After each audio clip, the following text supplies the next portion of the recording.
Alright, so welcome na naman sa isa pang episode ng ating Get Hired series. If this is the first one that you're watching, I answer some of the toughest job interview questions and also talk about yung mga tips ko sa iba-ibang klase na job interview situations. Alright, so thank you so much kay Marilyn Garcia for sending this question na actually pinadala ito sa ating Facebook page. So you can send your own questions there then, www.facebook.com/Team Lyqa. That is TEAMLYQA. And you can also send it sa ating YouTube channel, www.youtube.com/Team Lyqa. Alright?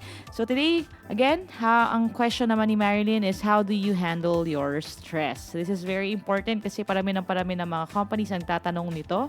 Lalo na kung alam nila na high ang stress levels sa kanilang kumpanya. So how do you answer it? That's what we're going to talk about today.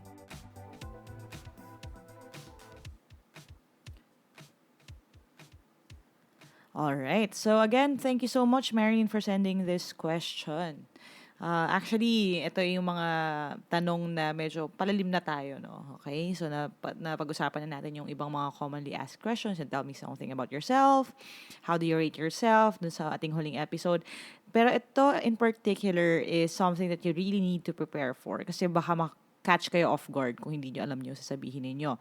It may sound really simple, pero if you answer this wrong, this can spell yung doom ninyo when it comes to that job. Kasi if we're talking about a company na notorious for yung stress levels nila, if we're talking about an accountancy firm, or a law firm, or anywhere na mataas ang rate ng attrition or mataas ang rate ng pag-alis ng mga employees, ito yung isa sa mga unang tanong na itatanong talaga ng HR sa inyo. Syempre kasi nga ang dami na nilang mga employees before na iniwan sila, kaya gusto nila ma-assure na hindi mo yun gagawin, yung exact same thing, which is to resign pag kayo ay na-stress na. Okay? So how do you handle stressful situations or how do you cope with stress? Okay, so ang una munang tanong ay ibabalik ko sa inyo. Gaano ka ba talaga when it comes to stress? Ano ba talaga ang ginagawa ninyo? Kasi talagang ang sagot nyo has to be genuine. Yun talagang ginagawa ninyo. Mahirap magsabi ng mga bagay na hindi naman pala kayo interested in.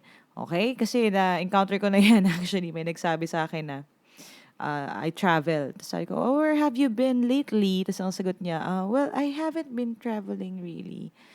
So, paano naging stress reliever yung traveling? Hindi pa pala siya naka-travel anywhere. So, sa utak niya, gusto niya mag-travel. Pero, hindi yun ang sagot dun sa tanong na yun. Kasi, how do you handle stress talaga? Ibig sabihin, ngayon, sa mga stressful situations ngayon, or stressful situations in the past, ano ang ginawa ninyo? So, you always have to go back to your own personal experience. Okay?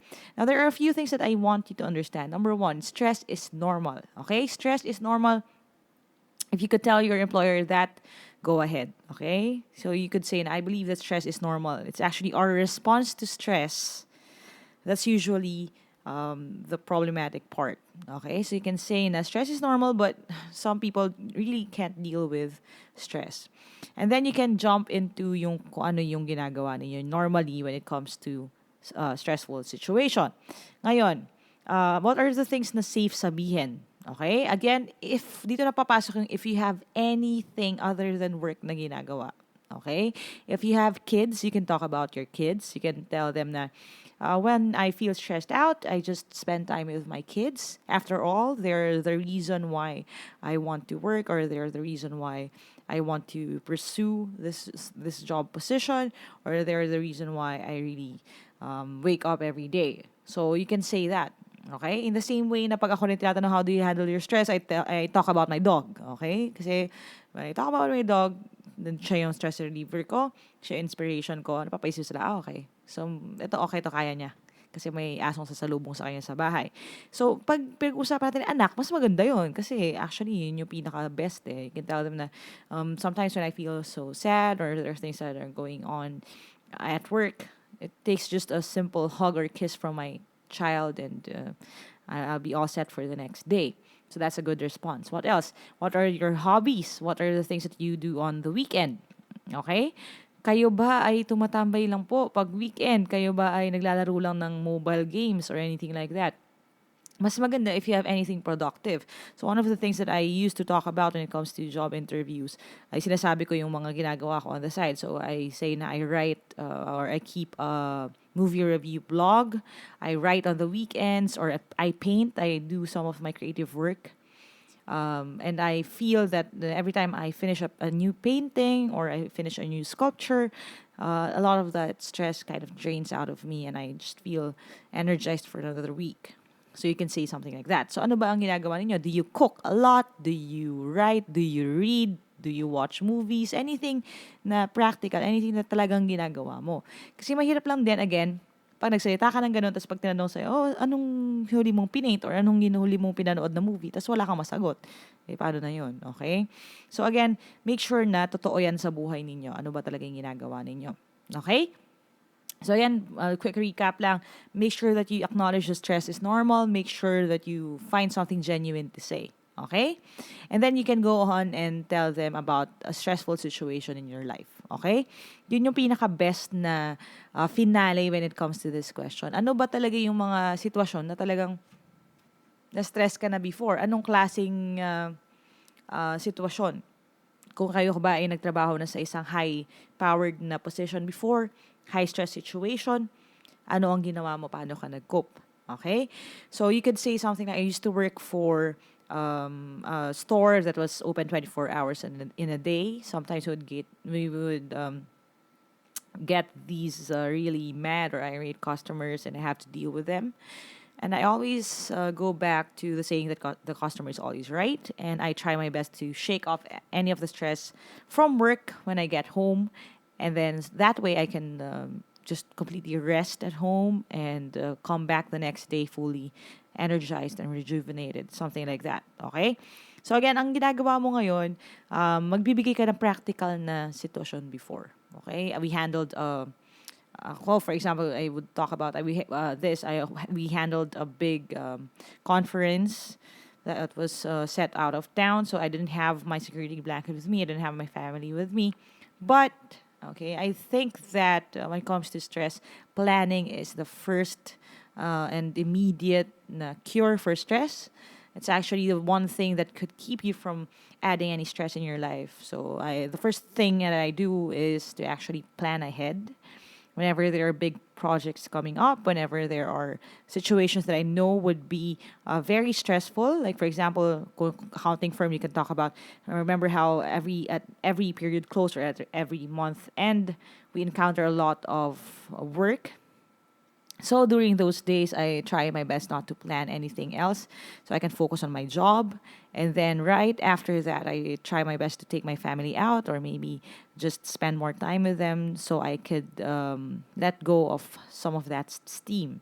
So again, ang sinasabi mo na ngayon would be, actually hindi nga po ako aabot dun sa point na sobrang masistress ako kasi bago pa ako ma-stress, ready na ako. Okay? And hindi pa rin if medyo feeling mo nakukulangan ka pa sa sagot mo, you can again talk about situations. So I had this deadline. There was this one weekend I would never forget in my life. I was working on a thesis. I was actually out of town for work. I had a book that I was working on editing. And all of those deadlines, well, they all were within that weekend. And it was a really high stress situation. I had clients calling me on and off for the entire day. And I practice a lot of practical stuff like deep breathing. I try my best to eat well, take so you can take supplemental vitamins or I drink a lot of water. I also find that jazz music soothes me. So I try to play that in the background. I have these, okay, pwede ka magsabi na kung meron kang mga essential oils or anything like that. I light a lavender candle or I put off yung aking lavender oil or anything like that. And I find that that really is very relaxing for me and it helps me let go of some of that stress. So it's all in the framing talaga. Yung ma-explain mo, ang importante ma-explain mo sa kanila that number one, you're okay with stress kasi you know that stress is normal. Number two, hindi to bago sa'yo. You've experienced stress before. Number three, you have really practical ways to cope with stress. And again, that has to be very genuine. Look back on your experience. Ano ba talagang ginagawa ninyo? Now, if, for example, you feel na yung magiging sagot ninyo is not a good answer, for example, ay, nagmo-Mobile Legends po ako para mawala yung stress ko. Again, very true, ha? And my sister does that. I do that then sometimes. We play to relieve stress. But what I would say would be it's not something that's good when it comes to the job interview. Mas maganda if you can say something na different na lang instead of that. Something na nakaka-build up. So, if you can create stuff, cook stuff, draw stuff, if you can talk about spending time talking to your parents or talking to your children, anything na positive din yung light. Okay? And yun, so far naman, hindi pa naman naging masyadong difficult itong question na to for me. Um, I, ang cure talaga kasi sa stress is proper time management. Yan talaga. Kumbaga, hindi naman cure pero yan yung pinaka magpe-prevent dyan. Okay? So you can focus on that more. You can say na you don't really need to be that stressed out if you were already well organized. If you planned your day well, you wouldn't have that much of a problem coping with the amount of work that you would get for the day.